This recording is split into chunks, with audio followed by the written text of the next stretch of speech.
To the ones who are never meant to stay ordinary, welcome. You feel it, don't you? That pressure in your chest. That strange fire that shows up when everybody else folds. That thing in you that refuses to die, even when life gets ugly, even when your mind gets loud, even when the room goes cold and nobody believes in what you're becoming. That wasn't taught. That wasn't packaged. That wasn't handed to you in a neat little lesson by some polished voice with a microphone and a fake smile. That wasn't a motivational quote. That wasn't some cute little self-help routine you copied for 3 days and forgot by the weekend. No. You weren't trained. You were anointed by something undefeated. Let that hit you properly. Because your whole life, people have been trying to explain you with small words. Discipline, mindset, consistency, work ethic, habits, focus. And don't get it twisted, those things matter. Of course they matter. You need discipline. You need focus. You need standards. You need to lock in when everybody else is playing around. But those words still don't fully explain you. They don't explain why you kept getting back up when it would have been way easier to stay down. They don't explain why rejection didn't kill you, why betrayal didn't erase you, why humiliation didn't finish you, why loss didn't bury you. Most people get hit by life and become a warning. You got hit by life and became a weapon. That's different. That's not normal. That's not some average little comeback story people clap for and forget in 2 days. That is something deeper, something older, something dangerous, something sacred in a dark, brutal kind of way. Because some people are educated by comfort.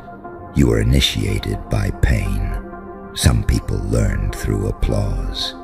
You learned through abandonment, through silence, through being overlooked, through sitting in rooms where nobody saw your value, through trying your hardest and still getting played, through giving love and getting lies back, through being doubted by people who didn't even have the courage to do half of what you do. And every single one of those moments was doing something to you, not destroying you, not ending you, not disqualifying you, consecrating you. Yeah, that's the word they won't use. That's the word weak people don't understand. Consecrating you. Because there are certain people who don't become powerful through easy wins. They become powerful through surviving what was supposed to break them. They become powerful through carrying pain without letting it rot them. They become powerful through staring chaos in the face and saying, "You picked the wrong one. That's you. You were not made in a clean environment. You were made in confusion. You were made in pressure. You were made in seasons where nothing made sense. You were made in nights where your thoughts were louder than the world. You were made in days where smiling felt fake and breathing felt heavy and still. Still you kept moving, even when it was messy, even when it was ugly, even when it was embarrassing, even when nobody was there to clap, even when you had to drag yourself through the hour, even when your confidence was on life support, even when your heart had bruises on bruises. You kept moving.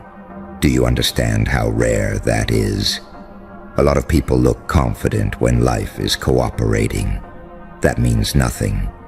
A lot of people talk big when everything is trending their way. That means nothing.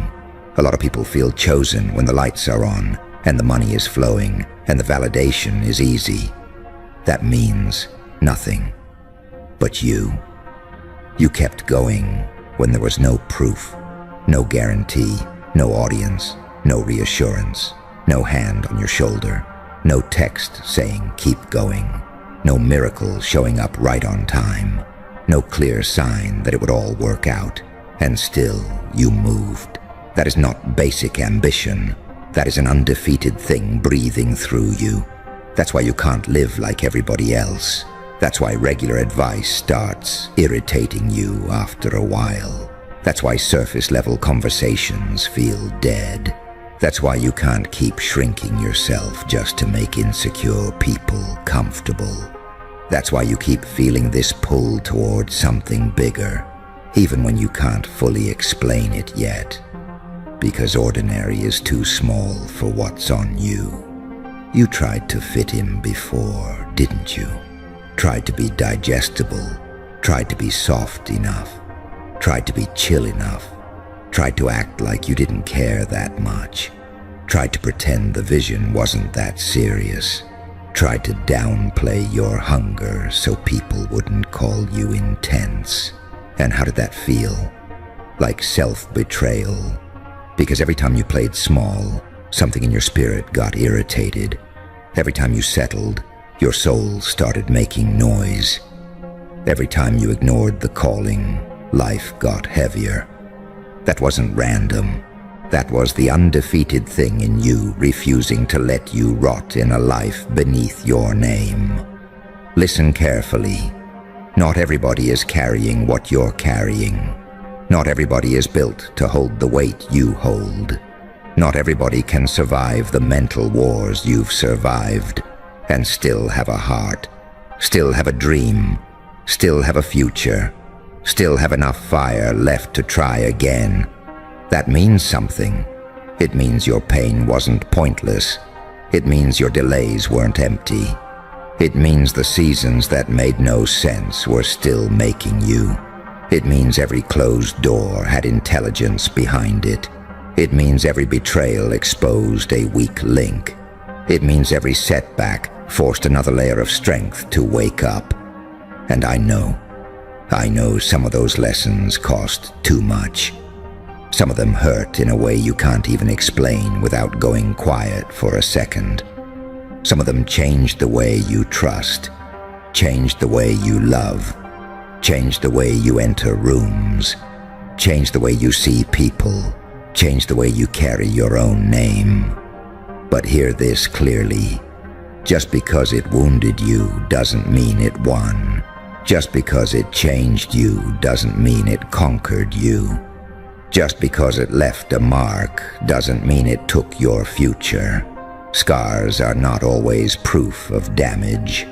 Sometimes they are signatures. Sometimes they are evidence that hell itself took a shot and still couldn't finish the job. That's why your life feels heavier than the average person's. Because average people are not being prepared for uncommon impact.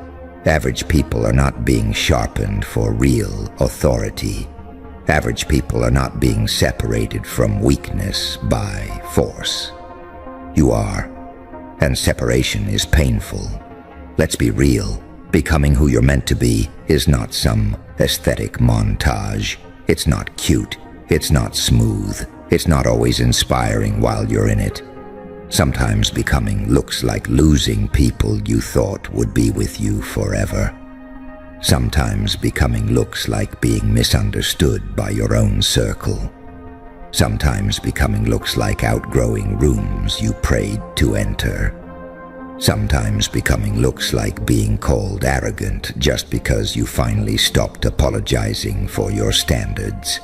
Sometimes becoming looks like silence, like solitude, like confusion, like restraint, like taking hits without immediately explaining yourself, like building in private while people assume you fell off. That part right there, that's where most people panic, because they need visible proof every 5 minutes. They need constant reassurance. They need immediate rewards. They need to feel like success is nearby, or they start spiraling. But you are being taught a darker strength, a more dangerous kind of patience, the kind that doesn't need daily applause, the kind that keeps stacking brick after brick in the dark, the kind that can be doubted for a year, ignored for 2, laughed at for 3, and still rise with something terrifyingly undeniable. That's the energy on you. You are not built for quick validation. You are built for irreversible impact. There is a difference. Quick validation is cheap. Irreversible impact costs blood. It costs ego. It costs comfort. It costs your old identity. It costs the version of you that wanted everybody to understand. It costs your addiction to being liked. It costs your fear of being judged. It costs your attachment to people who only loved the watered-down version of you. And I know that cost hurts, because sometimes you miss the simpler version of yourself. The more naive you, the more trusting you, the less guarded you. The version of you that still thought effort alone would make people do right by you. The version of you that thought loyalty would always be returned. The version of you that thought talent would automatically be respected. Life corrected that, ruthlessly. But maybe it had to, because the mission on your life required more than innocence. It required sight. It required discernment. It required steel in your spine. It required a certain coldness toward nonsense. It required the ability to read energy, to stop chasing what doesn't choose you, to stop begging for space in places that never deserved your presence, to stop explaining your value to people committed to misunderstanding you.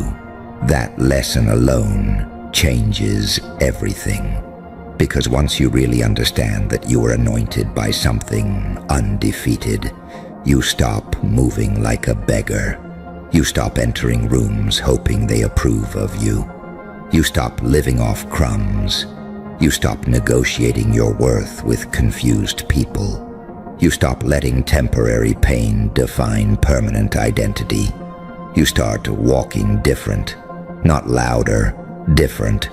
You start speaking with weight. You start protecting your focus. You start cutting distractions faster. You start saying no without performing guilt. You start respecting your own energy. You start realizing that not everybody deserves access to your heart, your time, your plans, or your softness. And some people will hate that. Let them. Weak people always get uncomfortable when someone starts remembering who they are. They liked you unsure. They liked you doubting yourself. They liked you over-explaining. They liked you constantly available. They liked you when your boundaries were weak. They liked you when you second-guessed your instincts. They liked you when your confidence had holes in it. But the moment you became clear, the moment you became selective, the moment you stopped leaking your power, now suddenly you changed. Good. You were supposed to. Growth always offends people who benefited from your confusion. Let that settle in your bones. You are not becoming cold for no reason. You are becoming precise. You are not becoming distant for no reason.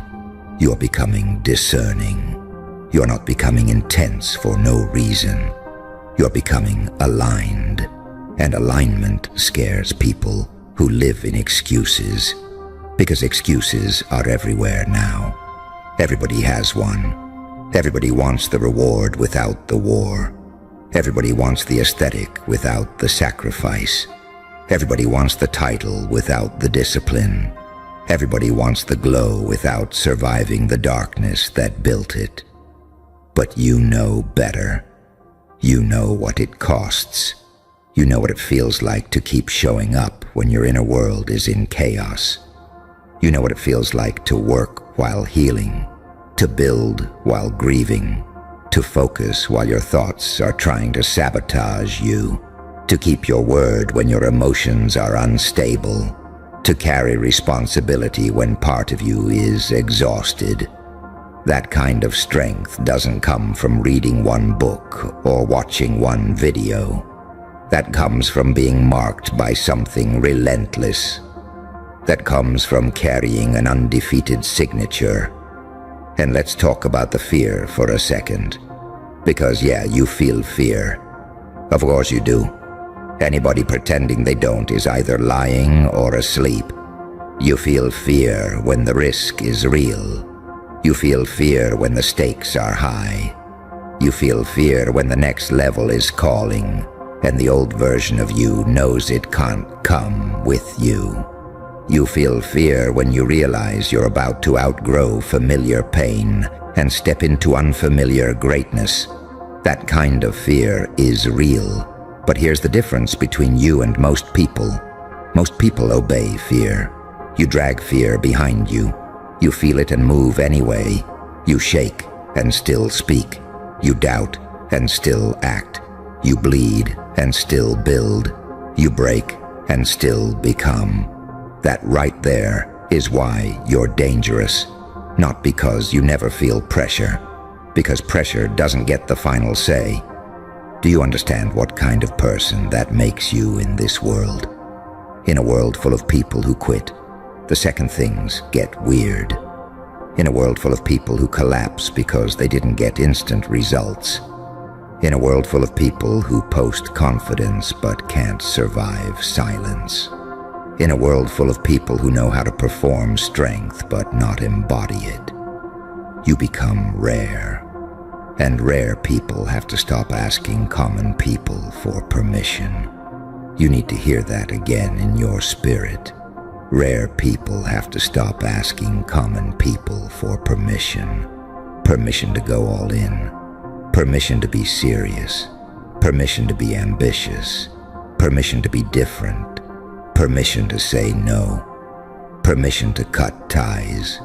Permission to protect your peace. Permission to demand better. Permission to believe your life can become something legendary. You don't need it, because what marked you did not ask the world for approval before it touched you.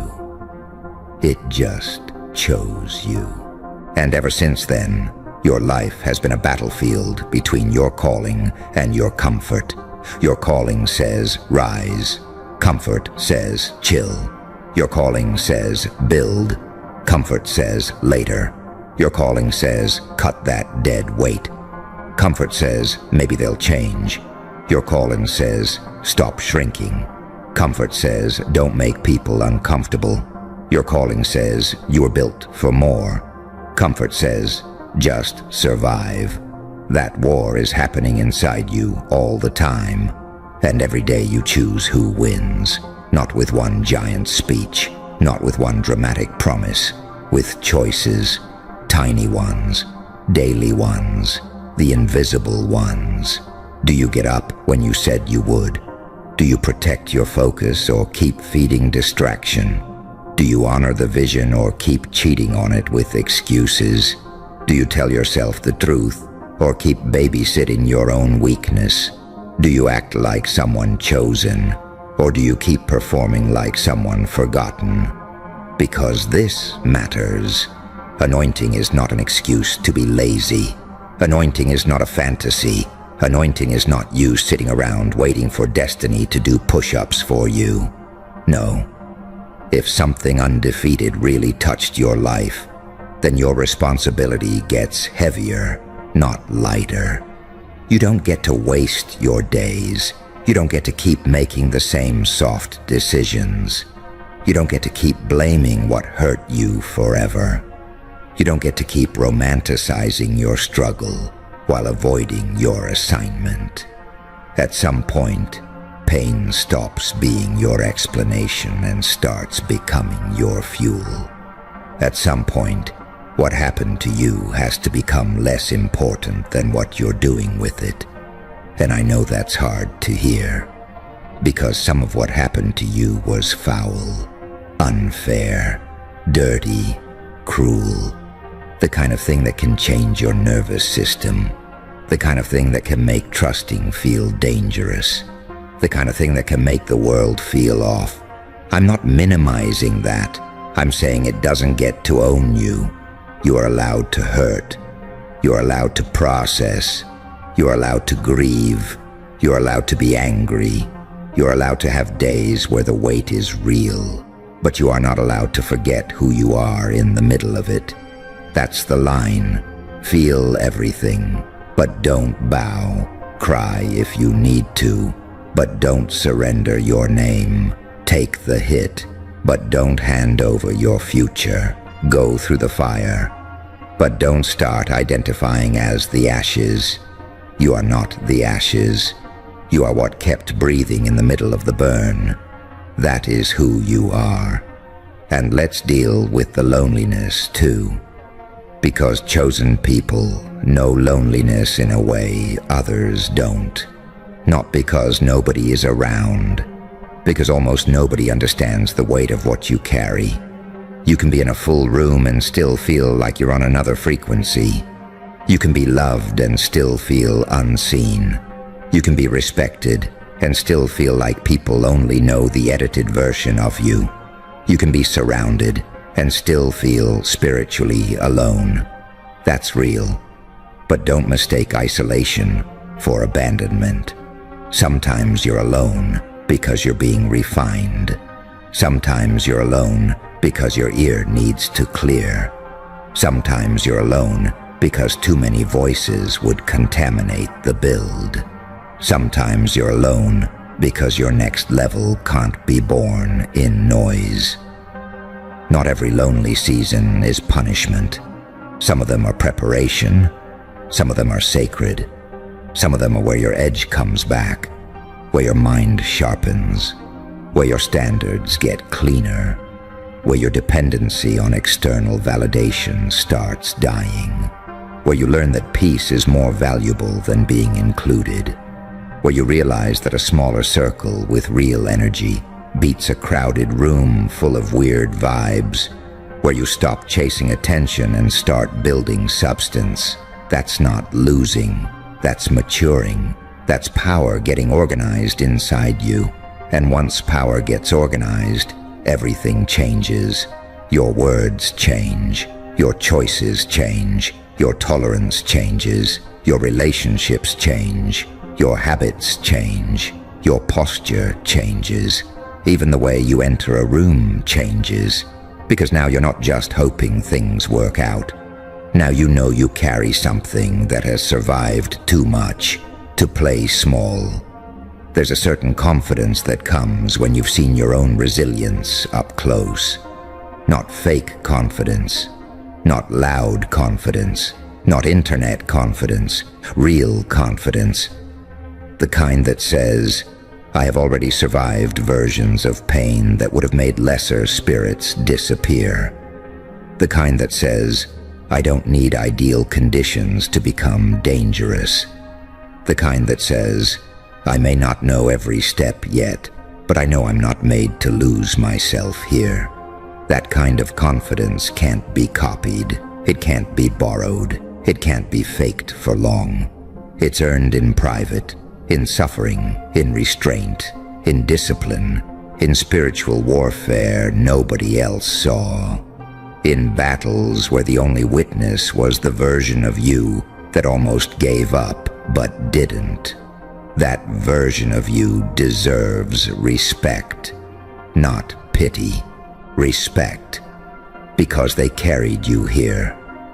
The version of you that got rejected, the version of you that got embarrassed, the version of you that got their hearts smashed, the version of you that felt behind, the version of you that was broke, the version of you that doubted everything, the version of you that had to smile through pain, the version of you that kept going with tears in their chest. That version didn't ruin your story. That version built your foundation. So stop speaking about your past like it was just weakness. Your past contains evidence. Evidence that you are harder to kill than your circumstances predicted. Evidence that your mind can recover. Evidence that your heart can heal. Evidence that your vision can outlast confusion. Evidence that your spirit has a bounce-back rate people cannot calculate. That is not something to overlook. That is something to weaponize. Use it. Use the memory of every time you survived. Use the memory of every time they counted you out and you still stood up. Use the memory of every time you thought it was over and somehow found one more ounce of fight. Use the memory of every closed door that forced you to become more creative. Use the memory of every betrayal that taught you sharper discernment. Use the memory of every lonely day that taught you how to stand without applause. Use all of it. Because if you don't turn your pain into power, pain will keep trying to turn your future into fear. And fear is expensive. It will rob years from you. Years. Not minutes. Not moments. Years. Fear will have you overthinking instead of moving, waiting instead of building, explaining instead of executing, hesitating instead of claiming territory that already has your name on it. Enough.